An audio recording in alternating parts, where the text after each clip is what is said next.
The young lady you are seeing now is Jolie Jie, a 22-year-old college graduate. Being so young, she's already an entrepreneur with 2 years of e-commerce experience. Her store has reached an annual revenue of 10 million renminbi. In 2018, her net profit was 3 million renminbi. Her online store has accumulated over 800,000 subscribers, and her revenue reached 1.25 million renminbi on the day of November 11th. However, such huge achievements were created by a micro team of 3 people. Jolie has no registered company. Her workspace and warehouse are provided by Alibaba Business School. It's even harder to believe that Jolie didn't spend any money on marketing. At Taobao, the biggest online trading platform with over 10 million active sellers, the toughest marketplace with outrageous competition, Jolie was a miracle. How did she make everything happen with limited resources? What are Jolie's secrets for success? Let's get back to the starting point and retrace Jolie's steps. Growing up, Jolie has always been interested in fashion. During her sophomore year, she found a part-time job working for a clothing company. She was responsible for picking out the clothing designs young people like herself would appreciate. Jolie's boss was often impressed by her fashion sense, for her selections would always become hot sales.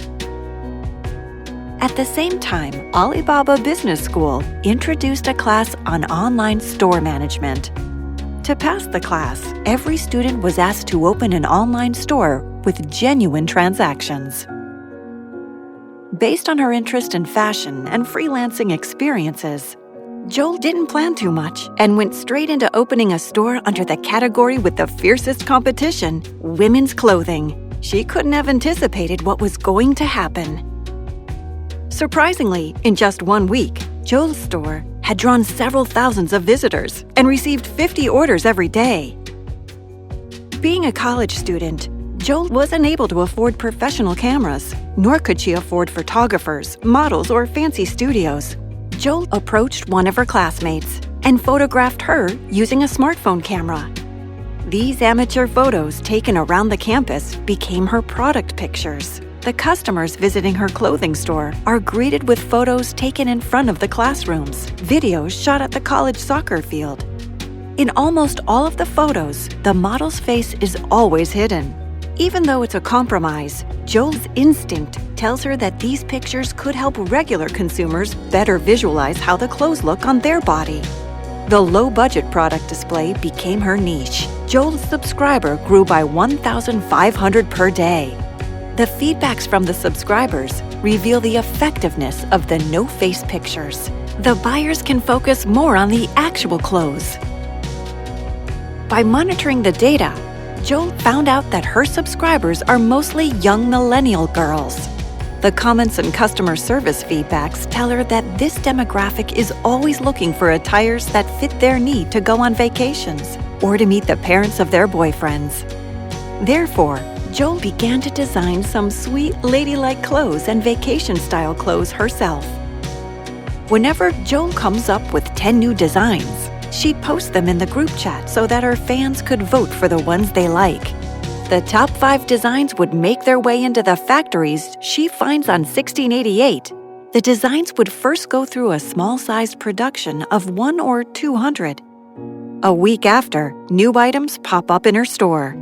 The top 2 hot sales would undergo a round of mass manufacturing, and the other designs would be taken off the store.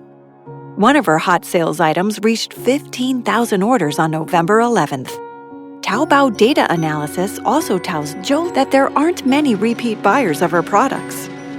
She realizes that she needs to keep posting new items if she wants to maintain the traffic to her store.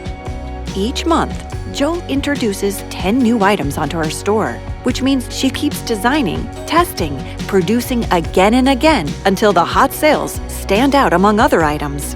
If you check the comments or the subscriber group chat, you'll see that there are always patrons asking about the accessories shown in Jolie's product pictures. That's why she's opening up another Taobao shop, selling accessories. Jolie's business is not always smooth sailing. because she was always making small-size production, she could only work with small-size factories. Once, she worked with an untrustworthy factory, which didn't deliver the product on time, and a lot of products had defects. Joel took a big loss. Things have changed nowadays. The platform has lowered the risk for sellers that make small customized orders by providing better supplier solutions. The supply chain problem is no longer an issue for her business. A team of 4 students, a band of young people without much business experience, a marketing strategy that doesn't cost much, they make up Jolie Gia's business. Customer first is no longer just a cliché slogan. It has led Joel to her success and represents a brighter future for creative and daring young people like Jo.